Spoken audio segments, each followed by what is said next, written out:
Bismillahirrahmanirrahim.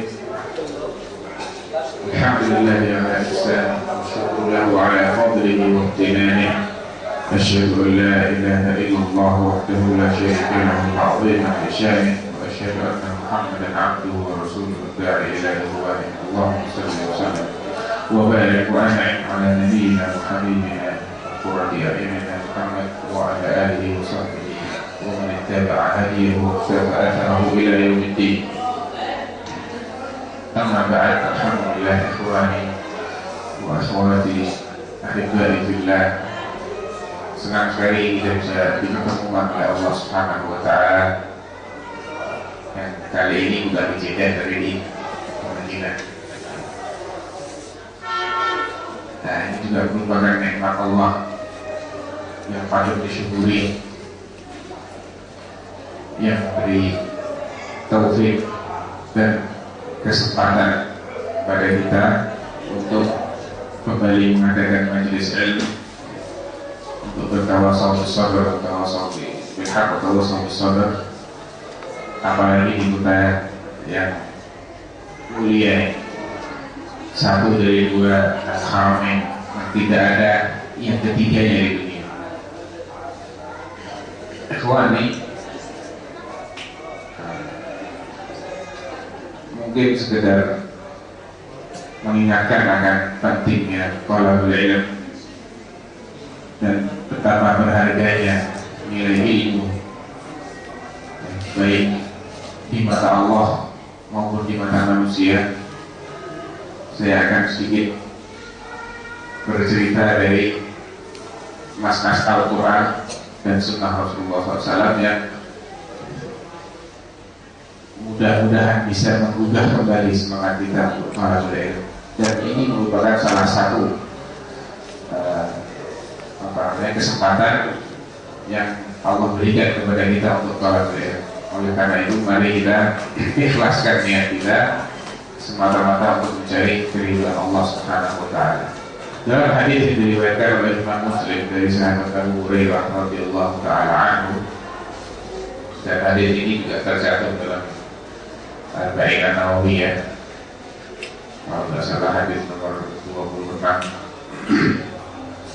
Hadisnya cukup panjang. Awalnya adalah man adali waliyan faqad adaltuhu bil haqq. Nah, di penghujung hadis ini Rasulullah SAW mengatakan, wa majtama'a qaumun fi baitin min buyutillah yatluna kitaballah wa yatadarasunahu bainahum illa nazalat 'alaihim sakinah wa ghasyiyatuhum rahmah wa hafathahumul malaikah wa dzakarahumullahu fi man indah. Cukup masyhur hadis ini. Dan ini menunjukkan betapa berharganya sebuah majelis ilmu, apalagi kalau itu diadakan di masjid. Walaupun sekarang kita tidak di masjid, dan konteks hadis ini berbicara ketika majelis ilmu itu diadakan di masjid, apa saja kira-kira fadilah yang akan didapatkan. Majtama'a qaumun fi baitin min buyutillah. Tidaklah sekelompok orang itu berkumpul di salah satu rumah Allah, yatluna kitabullah, dan mereka dalam perkumpulan itu yatluna kitabullah, mentilawahi kitabullah, membaca sekaligus mempelajari atau meresapi apa yang dibaca. Wa yatadarasunahu bainahum, kemudian saling bertadarus. Banyak orang memahami tadarus itu adalah membaca secara bergilir. Tadarus Al-Quran, baca gantian, ini kemudian sebelahnya giliran gitu. Bukan seperti itu yang dimaksud. Karena tadarus itu secara bahasa artinya saling mengadakan dirasah, saling mengkaji. Yang satu menyampaikan apa yang dia ketahui, kemudian yang lain juga menambahkan apa yang belum disebutkan, demikian seterusnya. Masing-masing memberikan faedah ilmiah yang dia ketahui dari apa yang dia baca. Itu namanya tadarus. Wa yatadarasunahu bainahum. Apa yang Allah berikan kepada orang-orang yang seperti ini? nazalat alaihim sakinah, akan turun as-sakinah, perasaan tenang. Ya. Makanya gak heran kalau orang yang datang ke pengajian banyak yang tidur, karena memang enak gitu. Iya, tenang. Liar-liar, sakinah gitu. Wa ghasyiyahumur rahmah. Tidak hanya sakinah yang didapatkan, ketenangan, tapi juga diliputi oleh rahmat. Rahmat Allah itu tercurah luar biasa banyaknya kepada orang-orang yang hadir di majelis ini. Yang mudah-mudahan sekarang ini termasuk salah satu darinya. Tidak hanya as-sakinah dan rahmah, ya, wa hafakumul malaikah. Para malaikat itu berkerumun di situ. Tidak mungkin malaikat ini berkerumun untuk mendengarkan layar tancap, tidak, atau mendengarkan sinetron, tidak mungkin. Malaikat tidak mungkin berkerumun kecuali untuk sesuatu yang hak, sesuatu yang dicintai oleh Allah. Sebaliknya setan, di mana ada setan ngumpul di situ, malaikat tidak mungkin di situ. Karena kalau kita mendapati ada hal-hal tertentu yang mengundang datangnya malaikat atau menyebabkan malaikat tidak mau datang, ini berarti ada apa-apanya. Kalau malaikat sampai nggak mau mampir, ini berarti nggak beres. Sebaliknya kalau malaikat menyukai tempat-tempat itu, berarti itu tempat-tempat yang terpuji. Hafal oleh malaikat, dikitari, dikelilingi, dikerumuni oleh para malaikat. Tidak hanya itu, yang lebih hebat adalah di penghujung hadisnya. Wa dzakarakumullahu fi man 'indah. Allah menyebut-nyebut mereka yang hadir di majelis ilmu itu, disebut-sebut namanya oleh Allah. Hebat ya? Hebat ya? Kalau kita antum nyebut-nyebut Allah biasa, memang itu keharusan kita yang menyebut Allah, zikrullah. Yang luar biasa kalau Allah menyebut kita. Ya, antum bayangkan. Namanya siapa? Kameramen kita ini. Aceh. Kakak saya. Kalau nama kakak saya itu disebut-sebut sama Amir Salman ini. Senang kan? Iya. Sampai ketika Amir Salman mereka ngasih dikenal. Kalau oleh Malik Abdullah lebih hebat lagi. Ya. Padahal baru Maliknya Saudi. Kalaupun dunia ini ada rajanya, raja seluruh dunia yang ikut kita, nama kita disebut-sebut oleh raja ini luar biasa. Bagaimana kalau nyebut-nyebut itu Allah, Malikul Muluk. Malikul Muluk, penguasa jagat raya. Yang bumi ini tidak ada artinya. Mungkin besarnya bumi ini seperti setitik pasir di padang pasir Rukul Khali. Di tengah jagat raya tidak ada artinya bumi. Wa dzakarakumullahu fi man 'indah. Dan Allah menyebut-nyebut orang yang hadir di majelis ilmu itu di kalangan malaikat-malaikat yang ada di sisinya. Luar biasa. Bagi orang yang hadir, makanya luar biasa majelis ilmu ini. Kita harus haris, kita harus antusias untuk hadir ke majelis ilmu. Walaupun berat, walaupun ngantuk, walaupun banyak kendalanya, tidak seberapa kalau kita bandingkan dengan kendala yang dihadapi oleh para sahabat dalam menuntut ilmu. Sudah banyak kemudahan yang Allah berikan kepada orang Islam hari ini untuk talabul ilmu.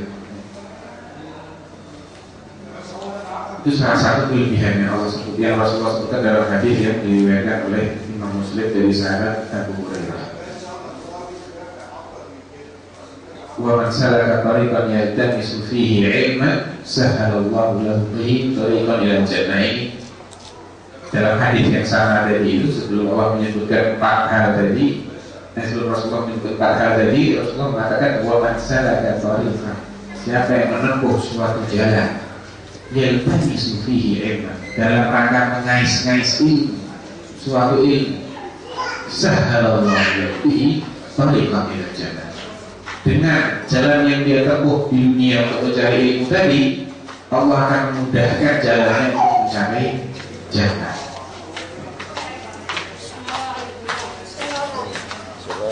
Ada suatu hal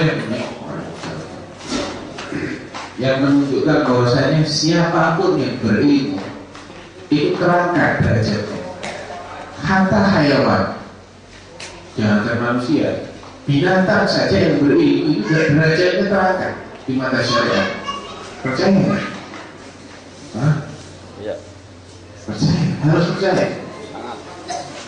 Contohnya, maaf sekali, binatang yang tidak dijadikan bahan apa ya, omongan kotor gitu. Orang kalau udah mau mandi, ya, nah, disebut itu nama binatang itu. Biasanya ya bagor, ya humar, yang parah lagi ya kan hayawan. Ya hayawan. Cuman contohnya di sini adalah kalb ini, anjing. Anjing itu kan najis ya. Najisnya muhallabah lagi. Najis kelas berat, nggak cukup dicuci pakai air, harus pakai tanah segala. Ya. Bahkan orang yang melihara anjing selain untuk 3 maksud, untuk berburu, untuk jaga ternak atau untuk jaga tanaman, maka pahalanya tiap hari berkurang 1 gunung Uhud. Nggak tanggung-tanggung berkurangnya. Manita kalban ghaira kalban sayyidin aw zar'in aw masyiatin untuk disramin ajlihi kulla yawmin qira', muttafaqun alaih min hadits Abi Hurairah. Siapa yang memelihara anjing selain anjing pemburu atau anjing penggembala atau anjing untuk jaga tanaman, tiap hari pahalanya kurang 1 kilo. 1 kilo itu ini sudah Uhud. Pernah lihat Uhud itu 8 kilo kira-kira panjangnya. Nah, pahala kita mungkin tidak nyampe segitu. Kalau minusnya sehari segitu, gimana juga? Pun demikian, anjing ini tetap kalau dia berilmu lain kelasnya. Anjingnya najis, tapi anjing yang mu'allam seperti dalam surat Al-Maidah ayat 5, yas'alunaka ma'adha uhilla lahum qul uhilla lakumut thayyibat. Ayat 4. Mereka bertanya kepada kamu, wahai Muhammad, apa yang dihalalkan untuk mereka? Qul uhilla lakumut thayyibat. Semua yang thayyib, yang baik-baik ini halal buat kalian. Kemudian apa lagi? Nah ini datang di wilayah anjing disebut wa ma'allamtum minal jawarihi mukallibina. Mukallib itu dari kata-kata kalb, anjing yang dilatih. Alam tuh kalian telah memberikan ta'lim kepada anjing, memberikan pengajaran ilmu kepada anjing ini. Mukallibi tu'allimunahun, tegaskan lagi ilmu itu. Kalian mengajari mereka, baik itu berupa anjing. Kadang-kadang orang-orang nggak cuma pakai anjing, itu pakai burung elang atau pakai macan. Faham istilahnya. Bisa juga dilatih untuk berburu. Kemudian yang paling sering adalah anjing. Tu'allimunahunna mimma 'allamakumullah. Kalian mengajarkan sebagian ilmu yang Allah ajarkan kepada kalian itu, kayak ajarkan kepada anjing sehingga menjadi anjing yang terlatih, anjing yang berilmu, bukan anjing bahlul. Ini lain. Kalau dia menangkap binatang buruan halal, tapi kalau anjing bahlul yang menangkap nggak halal. Lain statusnya, sama-sama galak. Mungkin kembar, lahirnya bareng, tapi yang ini diajari sehingga menjadi anjing yang masuk dalam kategori anjing terlatih atau anjing yang apa namanya al-kalbul mu'allam bahasa fikihnya. Anjing yang sudah diajari, sudah ikut ngaji, nggak ada pengajian anjing, ya cuma sudah diberi pengajaran gitu. Yang ini anjing bahlul, nggak pernah ngaji. Lahir ketika nangkap binatang buruan, yang ini halal, yang ini haram. Itu anjing. Contoh lain masih lagi binatang. Pernah dengar kisah burung hudhud? Burungnya siapa ya? Burungnya Nabi Sulaiman. Dalam surat An-Naml surat 27 ya, Allah Subhanahu wa ta'ala menceritakan tentang pasukannya Nabi Sulaiman. Wa khusyira li Sulaiman junuduhu minal jinni wal insi wat tayri fa hum yuz'un. suatu ketika dikirimlah pasukannya Sulaiman ini yang terdiri tersusun dari jin, manusia dan burung. Fahum yuza'un, mereka pun terbagi-bagi, dibagi-bagi dalam, mungkin kalau bahasa sekarang ya mau peleton atau batalion atau satuan ya, batalion burung, batalion jin, batalion manusia. Singkatnya, saya lompat beberapa ayat. Watafaq badapai, Nabi Sulaiman itu memeriksa pasukan burung. Mungkin kalau gambarannya hari ini seperti apel siaga gitu, diperiksa. Watafaq badapai, faqala maliyala arul. Duh, kok si hudhud gak kelihatan? Katanya Nabi Sulaiman. Agar minal ghaibin, apakah dia termasuk yang ghaib? Jadi ada absensi juga loh, ya. Jadi pengajian itu perlu ada absensi kan? Ya. Supaya ketahuan siapa yang kerjanya ghaib itu, mana dia ghaib? Ya. Agar minal ghaibin, apakah dia berani termasuk yang ghaib? Gak izin dulu mau ghaib. Apa kata Nabi Sulaiman? La wa'adzibannahu 'adzaban syadidan. Pasti aku akan azab dia dengan azab yang pedih. Kata ahli tafsir, yaitu dengan dicabuti bulunya satu persatu sampai gundul. Sudah itu dibuang di tempat yang panas, tidak diberi minum sampai mati. Jadi mati pelan-pelan tersiksa, kesakitan dulu dicabuti bulunya. Allah lah bahan. Ini mati juga, cuma cepat. Yang tadi mati pelan-pelan, yang ini mati cepat, ujung-ujungnya mati semuanya. Atau saya sebeli, atau layak dia sultan ini, atau dia bisa mendatangkan sultan yang mubin, artinya hujah, argumentasi yang jelas kenapa kok dia sampai ghaib. Kalau nggak bisa bawa alasan yang jelas, sudah terpidana mati. Imam mati cepat atau mati pelan-pelan. Ini sudah diultimatum seperti itu oleh Nabi Sulaiman. Hudhud miskin, burung yang kecil ini sudah dapat vonis mati. Dia nggak tahu kalau dia vonis mati. Sama kata beliau baik. Tidak lama setelah mengumumkan ancaman tersebut, datang ini burung. Apa yang pertama kali dibanggakan oleh si burung yang terpidana mati ini? Sama kata beliau baik. Faqala ahattu bima lam tuhit. Anak tahu apa yang itu belum tahu. Ini burung berani bilang kayak gitu. Ahattu bima lam tuhit. Saya tahu, saya sudah mengetahui sesuatu yang kamu belum tahu. Apa yang dia banggakan? Ilmu dia banggakan. Dan itu yang menyelamatkan dia. Yang tadi ini sudah bakal mati tadi itu, justru dia selamat. Haqqu bima lam tuhit bih wa ji'tuka min saba'in binaba'in yaqin. Dan aku datang kepada kamu dari negeri Sabah. Negeri Sabah itu di Yaman sana. Jaraknya ketika itu Nabi Sulaiman di Baitul Maqdis. Antara Sabah dengan Baitul Maqdis kan ini kan Al-Ba'alam, Al-Ba'alam mungkin 3.000-4.000 km jaraknya. Binaba'in yaqin, dengan membawa berita yang meyakinkan. Walaupun kabarnya bawa buruk, bukan kabar buruk, tapi kabar yang meyakinkan. Apa kira-kira berita yang dia bawa ini? Ini menunjukkan ilmu yang tadi dibanggakan itu apa sih? Seperti apa sih ilmu yang dibanggakan oleh si burung hudhud ini? Inni wajadtu imra'atan tabiku. Ini burungnya memang saya akui provokator, pinter, manas-manas pinter.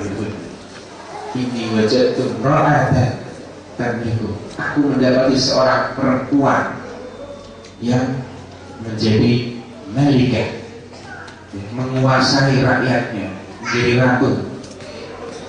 Padahal Nabi Sulaiman pernah doa sama Allah yang bunyinya apa? Rabbi habli mulka la yanbaghi li ahadin min ba'di innaka antal wahhab. Ya Allah, berikanlah kepada kerajaan yang tidak pantas kau berikan kepada seorang pun setelahku. Sesungguhnya kau maha memberi. Dan Allah mengabulkan doa ini. Tapi kok si Hudhud berani-berani bilang ada penguasa lain, perempuan lagi. Wa utiya min kulli syai'. Wah, dikompori lagi. Dia diberi segalanya. Walaha 'arsyun 'azim. Dan dia punya singgasana yang besar. Tapi bukan itu yang penting. Itu baru mukaddimah. Intinya adalah setelah ini. Wajadtuha wa qaumaha yasjuduna lisyamsi min dunillah. Ini berita yang penting ini. Wajib juga min sada'in binada'in yaqin nada'in nakirah bitta'zim. Isim nakirah itu kadang-kadang fungsinya untuk mengagumkan isim tersebut. Suatu berita besar yang meyakinkan. Ya, ini masih ada di negeri Saba itu orang-orang yang sujudnya dan kepada Allah. Wajadtuha wa qaumaha yasjuduna lisyamsi min dunillah. Mereka sujud, dia ini si ratu dan kaumnya sujudnya kepada matahari, bukan kepada Allah. Masih ada orang-orang musyrik. Ini menunjukkan bahwasanya Hudhud ini adalah burung yang bertauhid, burung yang ngerti tauhid. Ya, ngerti dia tauhid. Dia bisa bedakan ini syirik, ini tauhid. Kalau dia tidak pernah ngaji, tidak mungkin dia ngerti. Tidak paham dia, dikiranya ya tidak paham. Biasa itu orang sujud sama matahari. Ya. Burung Hudhud ini lebih berilmu daripada kaumnya Nabi Ibrahim.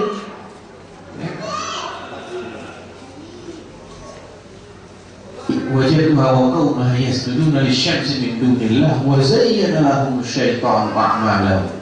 Dan setan itu menjadikan perbuatan mereka yang sujud kepada matahari itu indah di mata mereka. Fasaddahum 'anis sabili fahum la yahtadun. Sehingga mereka pun dihalangi dari jalan yang benar, sehingga tidak dapat hidayah. Singkatnya, ternyata berita yang dibawa adalah berita yang menggemparkan bagi Nabi Sulaiman. Karena misi dakwah para nabi itu apa? Menegakkan tauhid dan membahas syirik. Kalau masih ada kelompok orang di belahan dunia yang masih terjerumus dalam syirik, maka berarti ini jadi tanggung jawab si Nabi itu. Oleh karena itu segera Nabi Sulaiman mengklarifikasi kabar burungnya Hudhud ini tadi dengan melayangkan sebuah surat.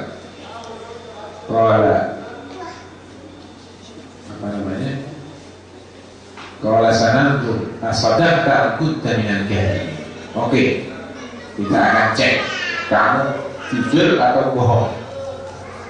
Idhab bi kitabi hadha fa'alqih ilayhim thumma anzur madza yarji'un. Bawa kitab kan tulisan, bukan kitab jilid, itu bukan surat artinya ya.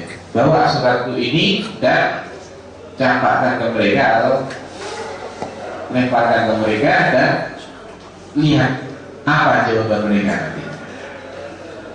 Ya, singkat ceritanya seperti itu.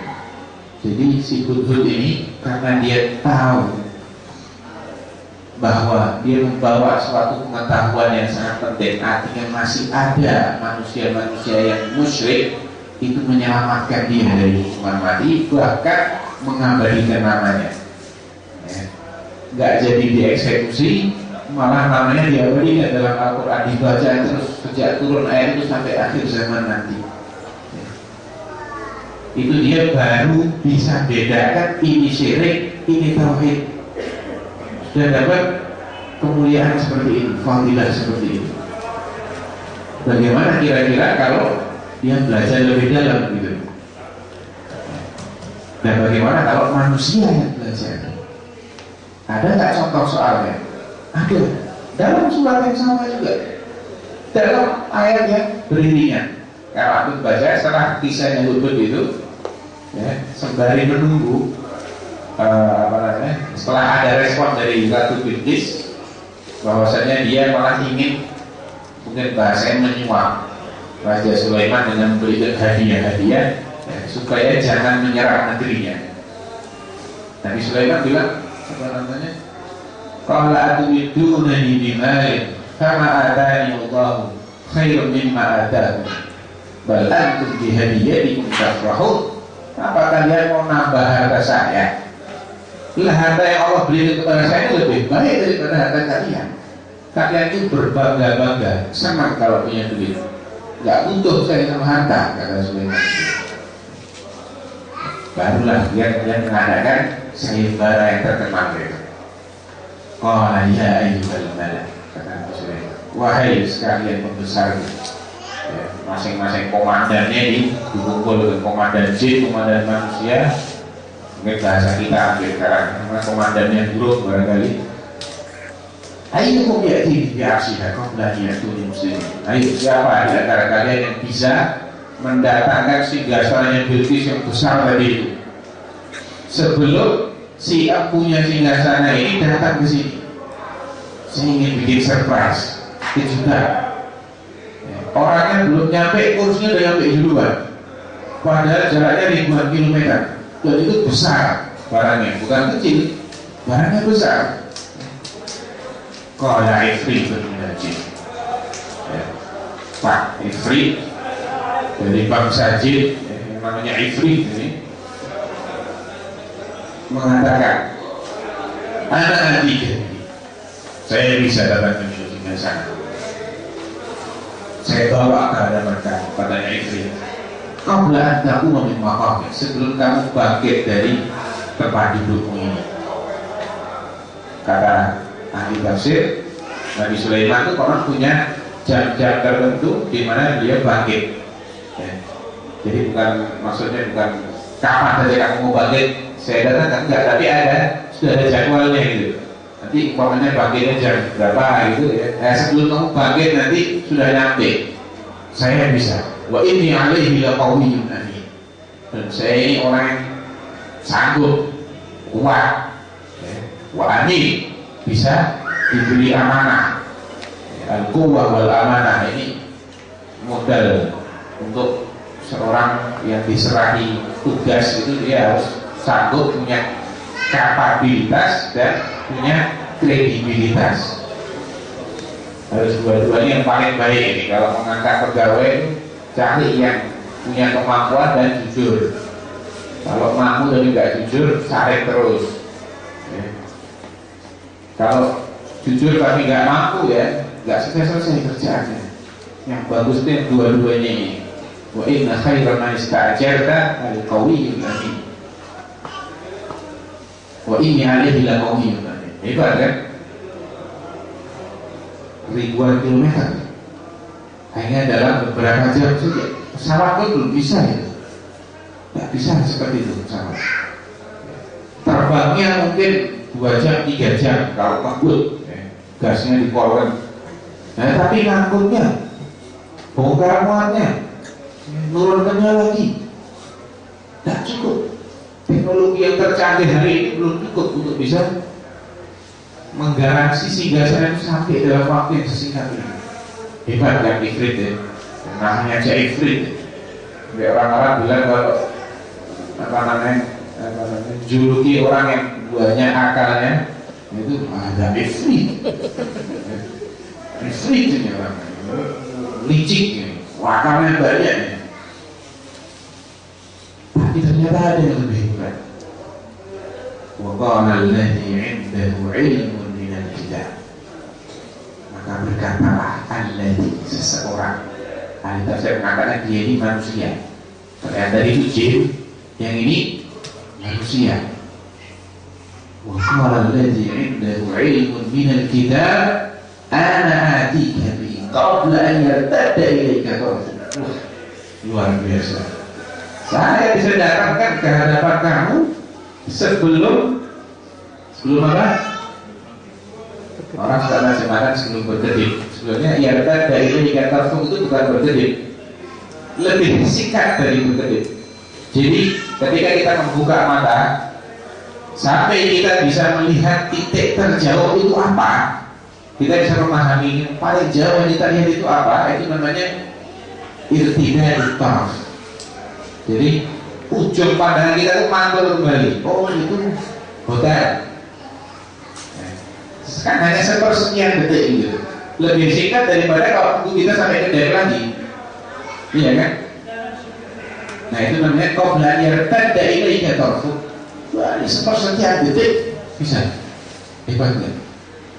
Manusia, bukan jin. Makanya kalau ada orang tak tahu sama jin, bahlul, goblok. Jin itu lebih lemah dari manusia kok dimintai tolong. Ini buktinya ayat ini, bukan hanya yang kita, Allah yang ceritakan. Dan lebih hebat, kan lebih cepat. Falamma ra'ahu mustaqirran 'indah. Makanya dalam ayat berikutnya falamma fa'il ta'ti. Dalam masalah itu ra'ahu mustaqirran, seakan-akan sudah terpasang sejak waktu lama, sehingga sana itu di sampingnya selama istiqrar sudah mapan sehingga sananya. Qala hada min fadli rabbi liyabluwani ashkuru am akfur. Kata ahli tafsir, kan si orang ini mengatakan Allah mengatakan wa qala alladhi 'indahu 'ilmun minal kitab. Nakirah lagi.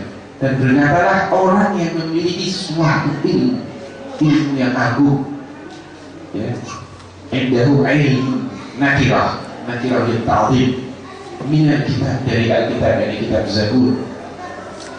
Apa itu ilmu yang dimiliki oleh orang ini sehingga dia bisa mengalahkan kehebatan Ifrit tadi itu, sehingga dia dengan ilmunya ini diberi kemampuan oleh Allah untuk mendatangkan singgasana dengan secepat kilat tadi itu. Kata para ahli tafsir, wa kana ya'lamu ismullahil a'zam alladhi idza du'iya bihi ajab wa idza su'ila bihi a'ta. Karena orang ini mengetahui nama Allah yang paling agung. Di antara Asmaul Husna itu ada yang namanya Al-Ismul A'zam. Kalau Allah diseru dengan menyebut nama ini, Allah akan menjaganya. Kalau Allah diminta dengan melaluinya, Allah akan memberi. Kemudian para ulama bilang, apa itu Ismul A'zam? Ada yang mengatakan dia dan jalan ikram, ada yang mengatakan ya Hayyu ya Qayyum, dan lain-lain. Tauhid, asma, sifat. Ini orang yang ngerti tauhid asma sifat. Itu kan kalah itu jin Ifrit. Jin Ifrit saja kalah sama dia. Apalagi yang lain-lain. Ini membuktikan lagi bahwasanya memang ilmu itu akan mengangkat. Kalau binatang terangkat, maka manusia itu terangkat. Dan kehebatan suatu ilmu itu sebanding dengan apa yang dipelajari dalam ilmu. Kalau ilmu cuma belajar materi, ya ilmu itu akan musnah dengan musnahnya materi itu. Ilmu yang mempelajari fenomena-fenomena alam saja, itu ilmu yang tidak bikin orang yang pintar. Kata Allah juga, bukan kata saya. Orang yang hanya berilmu tentang hal-hal yang zahir, yang fisik, yang kasar mata, sealim-alimnya dia, kalau dia nggak ngerti ilmu akhirat, itu orang bodoh di mata Allah. Buktinya apa? Buka surat Ar-Rum ayat 5 dan ayat 6. Ar-Rum surat ke-30, surat ke-30 ayat 5 dan ayat 6. Allah firman situ, wa'adallah la yukhlifullahu wa'adah. Itulah janji Allah. Artinya bahwasanya Allah akan mengalahkan Persia setelah Persia menang melawan Romawi dalam beberapa tahun. Ulibatir fi bid'i sinin wa hum min ba'di dzalika sayaghlibun.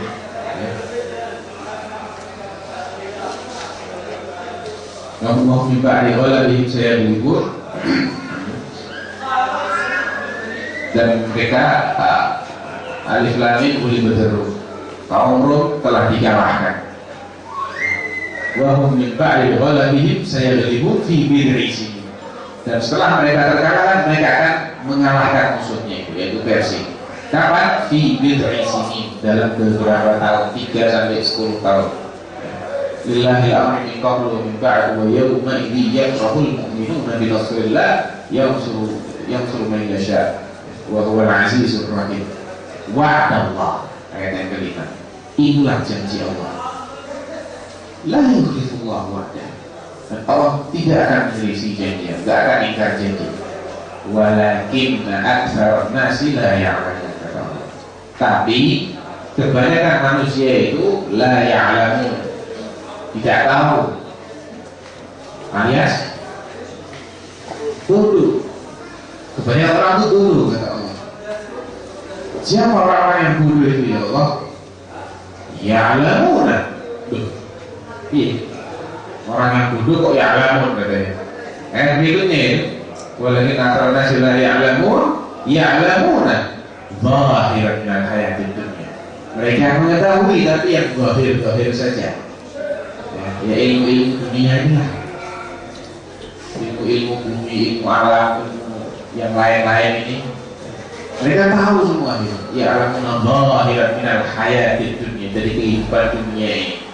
Wa hum 'anil akhirati hum ghafilun, tapi mereka lalai terhadap masalah akhirat mereka. Jadi ini orang yang dikatakan orang yang la ya'lamun. Oleh karena itu, ilmu yang paling asasi itu adalah ilmu yang mengajarkan kepada kita bagaimana kita ini mendapatkan nasib yang baik di akhirat nanti. Silakan belajar ilmu dunia, tapi jangan sampai itu melalaikan kita. Karena kalau kita sampai lalai gara-gara ilmu dunia, itu kita orang-orang bodoh. Ya alamuna zahiran minal hayatid dunya wa hum 'anil akhirati hum ghafilun, tapi mereka lalai terhadap akhirat. Yang mudah-mudahan mukaddimah ini bisa menyemangati kita kembali untuk terus belajar. Belajar ini nggak ada habisnya, kecuali kalau umur kita habis, baru ketika itu kita berhenti belajar. Selama kita masih memberi kesempatan untuk mempelajari agama ini, maka pergunakanlah itu dengan cara apapun, mulai dari menghadiri majelis ilmu di masjid-masjid, atau dengan cara-cara yang lain. Karena itu adalah amal soleh yang luar biasa pahalanya. Bahkan itu kalau kita betul-betul ikhlas dalam menuntutnya, maka la ya'diluhu syai', kata Imam Ahmad. Al-ilmu la ya'diluhu syai'un liman sahhat niyyatuhu. Ilmu itu tidak ada yang bisa menyamainya bagi orang yang niatnya benar. Qala fa kaifa tasihhu niyyah ya Abu Abdillah? Bagaimana supaya niat kita itu betul ya Abu Abdillah?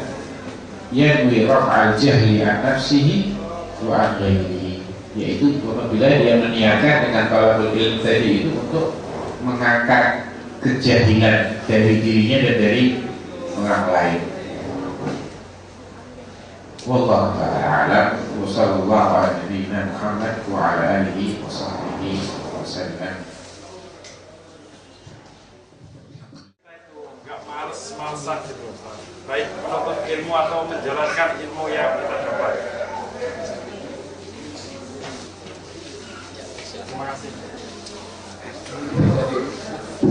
Dengar Ustaz, jelas nggak tadi? Jelas. Jadi pertanyaannya adalah tips supaya itu tidak malas-malasan dalam menuntut ilmu maupun menjalankan ilmu yang sudah kita dapatkan. Gitu ya. Yang pertama kita ingatlah atau kita baca ulang fadilah-fadilah talabul ilm. Kita ini memang pernah dengar tapi lebih sering lupa, iya kan? Memang itu penyakitnya orang, makanya nggak banyak orang berilmu. Ulama itu cuma sedikit, ya, karena yang mereka sih cepat lupa, gitu. Kalau orangnya nggak cepat lupa, semuanya jadi ulama. Ya. Nah, karena kita ini lupa bahwa ilmu itu punya fadilah yang luar biasa, sehingga kita malas lagi. Coba kalau kita ini sering membaca tentang fadilah-fadilah talabul ilm, ya, bahwasanya Allah menjanjikan pahala yang luar biasa, ya, bahkan sampai dimintakan ampun oleh semut-semut di liangnya dan ikan-ikan di lautan. Bagi orang-orang yang mengajarkan ilmu kepada manusia itu, yastaghfiru lahu ma fis samawati wal ardi hatta al-hitana fil ma'. Wa innal 'alima la yastaghfiru lahu ma fis samawati wal ardi hatta al-hitana fil ma'. Orang alim itu akan dimintakan ampun oleh apa yang ada di langit dan yang di bumi, termasuk ikan-ikan di lautan. Jadi alim ini kan jalannya harus tolabul ilmu, harus untuk mencari ilmu. Tidak ada orang yang alim lahir langsung jadi alim, tidak ada. Semuanya capek. Bahkan salah satu sifat ilmu itu, kalau kita cuma setengah-setengah, ya dia ngasih kita setengah-setengah, bahkan tidak dikasih apa-apa. Al-ilmu in a'taitahu kullaka yu'tika ba'dah, wa in a'taitahu ba'daka lam yu'tika syai'an. Ilmu itu kalau kamu berikan dirimu ini semuanya, curahkan semuanya, dia yang berikan sebagian dari dirinya. Tidak ada orang yang tahu semuanya kan. Wa ma utitu minal ilmi illa qalilan. Tapi kalau kita cuma ngasihnya setengah-setengah, tidak dapat apa-apa. Jadi mungkin salah satu tipsnya adalah kita sering-sering membaca hadis-hadis yang berbicara tentang fadilah thalabul ilm atau ayat-ayat. Inna yashallaha min ibadihi al-ulama. Qul hal yastawi alladhina ya'lamuna wal ladhina la ya'lamun. Sama. Kemudian ketahui juga bahwa ilmu itu adalah perisai pertama yang bisa menyelamatkan kita di tengah badai fitnah. Dan kita ini sekarang hidup di zaman yang sangat gencar dengan fitnah, baik fitnah syahwat maupun fitnah syubhat. Berbagai macam aliran sesat.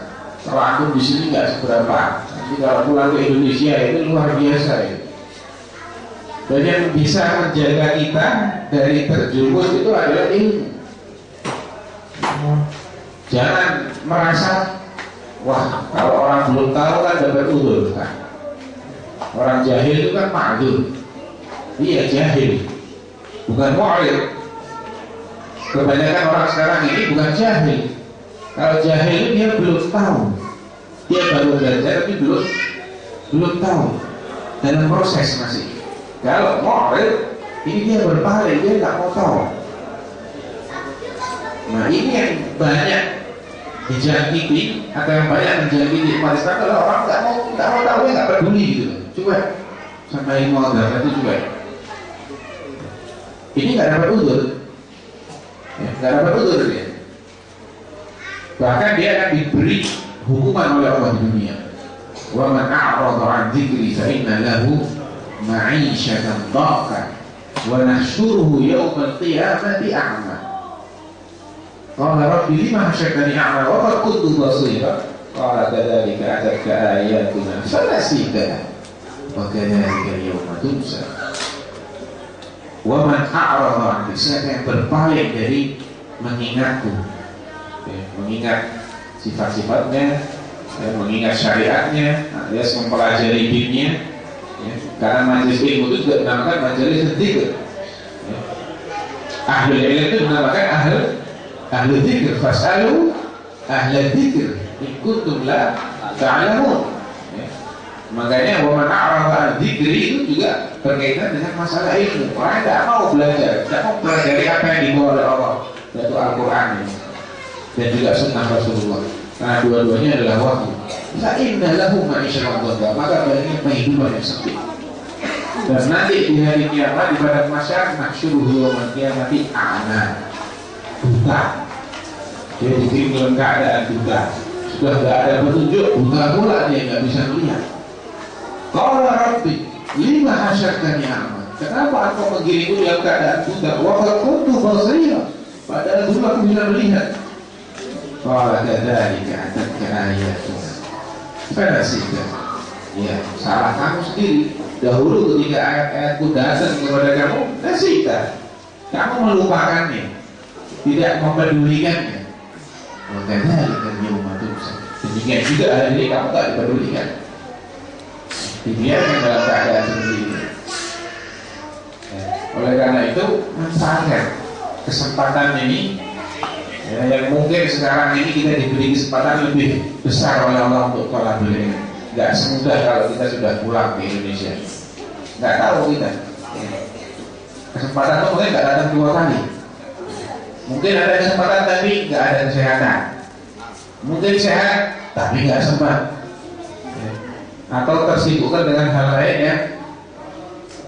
yang menghalangi kita untuk tolabul ilmi.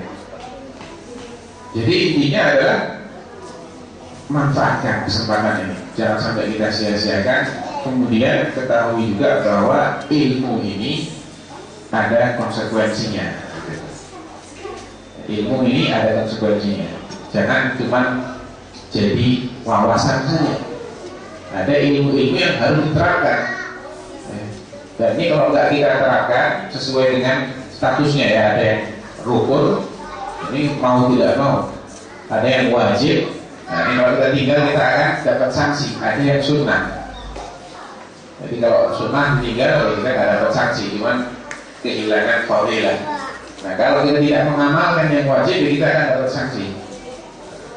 Sanksinya macam-macam tergantung apa yang kita tinggalkan. Ya, kita ingat-ingat juga bahwasanya hukuman Allah bagi orang yang tidak mengamalkan ilmunya itu seperti apa. Itu termasuk salah satu poin yang akan ditanyakan sebelum kita bisa bergeser dari tempat kita.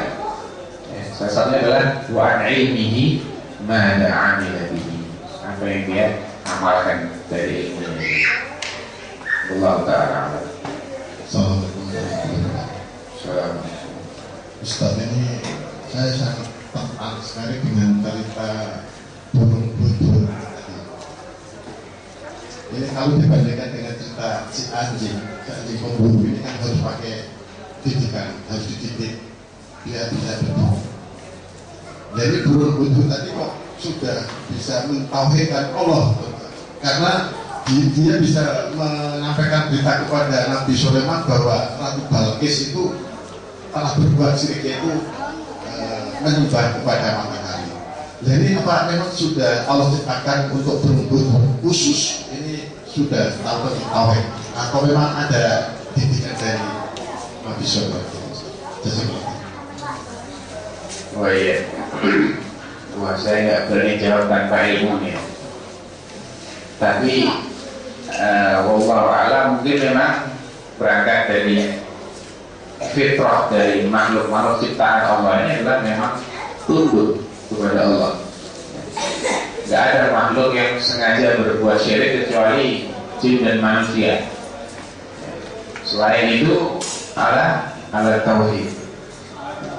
Tapi yang penting adalah bahwa ilmu ini bisa menyelamatkan dia, itu poinnya. Nah, dia belajar dari siapa? Nah, ini nanti lah. Kita nggak disuruh menggali gitu. Jadi yang jelas dia tahu dan pengetahuannya ini menyelamatkan dia. Bahkan mengangkat namanya dia itu yang penting. Karena memang Al-Quran tidak menjelaskan apakah dia itu ikut pengajian atau enggak, nggak tahu gitu. Tapi mungkin juga bosnya kan Nabi. Tahu kan mungkin saja.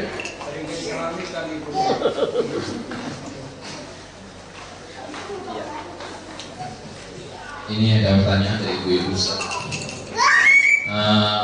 Pertanyaan pertama, dengan keterbatasan kita, ini keterbatasan waktu kita ya. Menurut Ustaz, prioritas ilmu syar'i yang mana? Yang paling tinggi kedudukannya di sisi Allah, apakah mempelajari Al-Quran dengan bacaan tajwidnya atau ilmu syar'i yang lain? Ada juga pertanyaan yang mungkin dekat ya sekalian. Ustaz, sebatas apa kebutuhan untuk ilmu selain ilmu tauhid dan ilmu syar'i? Bolehkah menuntut ilmu tauhid dimanapun, dan apa standar kebenaran ilmu tauhid? Mengenai skala prioritas, yang jelas ilmu tauhid ini la budda minhu. Ini asas amal. Tujuan itu diciptakan adalah untuk mewujudkan tauhid. Ini yang harus dipelajari dengan ketiga aspeknya. Kalau yang rububiyah ini insya Allah halal fitrah ya. Jarang sekali ada orang yang mengingkari rububiyah Allah. Hanya perlu dilengkap, disempurnakan. Karena rububiyah ini kadang diimani secara global, tidak secara terperinci.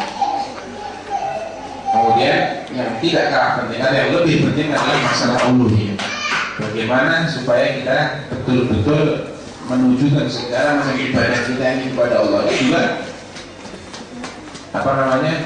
la budda minhu. Dan konsekuensinya kita harus tahu apa saja yang masuk dalam kategori ibadah, supaya jangan sampai kita tujukan kepada selain Allah.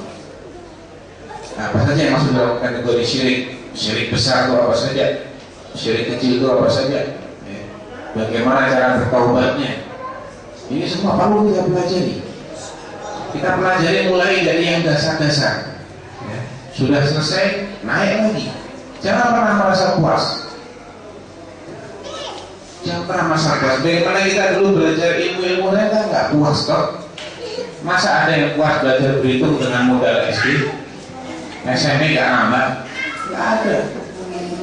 Orang belajar berhitung itu mulai dari tambah. Dimulai dari nama-namanya angka ini 1, 2, 3, 1 tambah 1, mulai perkalian, tidak ada kuadrat, pembagian, ada logaritma, ada macam-macam. Berkembang terus kan ilmunya. Ada yang protes, dia jadi gitu. Lu kan saya udah diajari dulu. Nggak ada yang protes.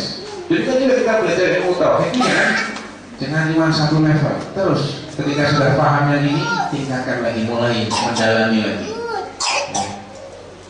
Ini yang tidak boleh tidak. Kemudian juga setelah tauhid, artinya bukan berarti yang lain kita tinggalkan total, enggak, tapi kita barengi juga. Artinya ada yang harus kita amalkan tiap hari, seperti tata cara sholat, tata cara taharah. Ini juga harus kita pelajari kadar minimalnya. Bagaimana sholat saya dianggap sah?